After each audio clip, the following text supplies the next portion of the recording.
This screencast is going to introduce you to the simplest factorial design, and that is the 2 squared factorial design.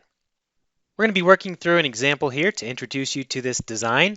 You're an agricultural scientist investigating productivity of wheat.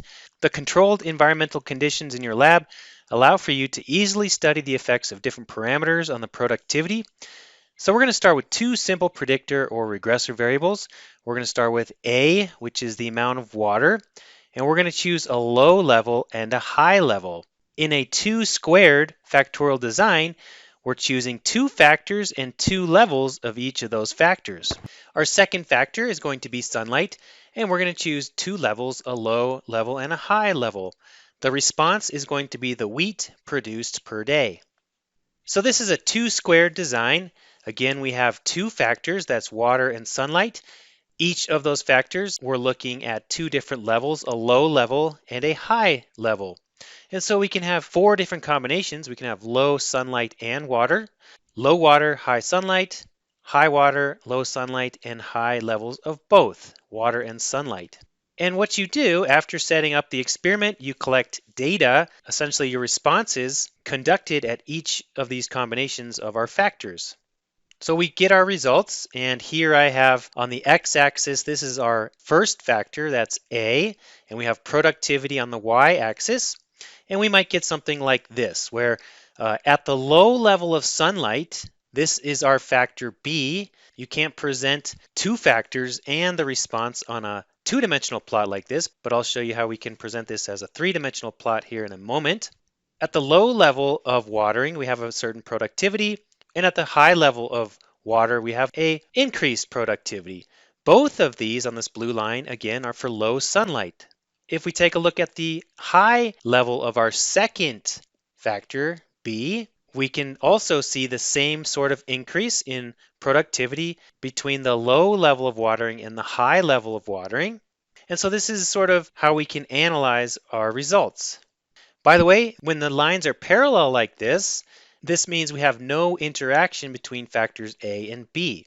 We refer to the response, so this is an actual number, at the low level of both factors as 1 in parentheses. That doesn't mean it's the value of 1. That's just what we refer to that productivity, the actual value as. At the upper level of the first factor A, low level of factor B, we refer to that as little a. At the low level of factor A, the high level of factor B, we refer to that as little b.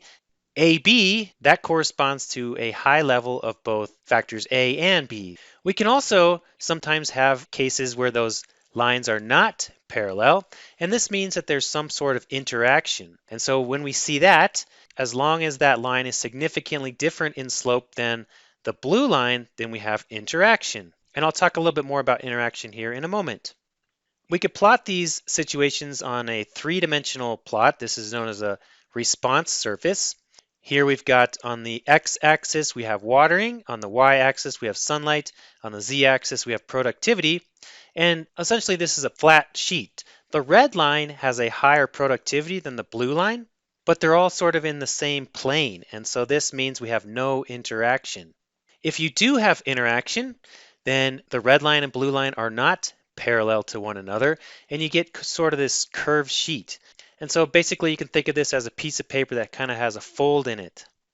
So let's take a more detailed look at the 2 squared factorial design. We have factor A and factor B. A is at a low and high value. B is at a low value and a high value. And we collect data, responses.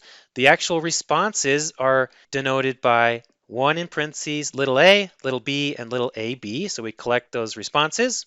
2 factors, 2 levels each. This results in 4 experiments. We can have replicates of each of these combinations. So n, little n, would be the number of replicates. The various experimental arrangements are referred to as treatments, and so you'll see me refer to those as treatments. We can put this in a table. We have our various treatments. This essentially is our response, and then we might have our first variable x1 and our second variable x2, and those correspond to our high and low values of factors A and B. These factors may be quantitative or qualitative. These could be categorical in nature, just FYI.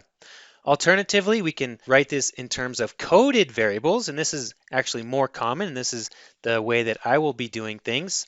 Instead of using x1 and x2 as our actual values of the factors, we can code them into being -1 for their low levels and +1 for their high levels. So we might have our coded variables x1 prime and x2 prime for a and b respectively.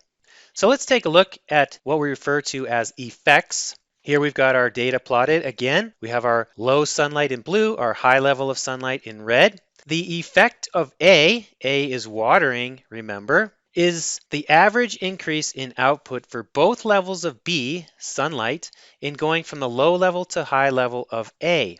If we look at this graphically, we have an effect of A at the low level of sunlight. Again, sunlight is factor B, so that's X. At the high level of sunlight, factor B, we have an increase in productivity of Y when we go from the low to high level of watering. And so this effect, we refer to this as the effect of A, is just the average of X and Y here. We can refer to X as A minus 1 in parentheses. We can also refer to Y as AB minus B.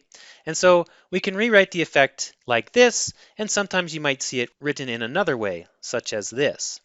So we can calculate the effect of factor A, which is the average effect on productivity when we go from the low to high level of factor A. The effect of B is the average increase in output for both levels of A in going from the low level to high level of B. So graphically, F is the increase in productivity when going from the low level to high level of factor B. Remember, B is sunlight. When watering is at its low level. G here is the increase in productivity going from the low level to high level of factor B when watering or factor A is at its high level. And so that's known as the effect of B. That's just the average of F and G here. F is B minus 1 and G is AB minus A. And so that's the effect of B. You'll also see it sometimes written like this.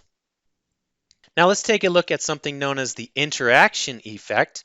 If the increase in output when going from low to high levels of B is not the same at the low and high levels of A, as shown here, in other words, these lines are not parallel, then there is an interaction effect.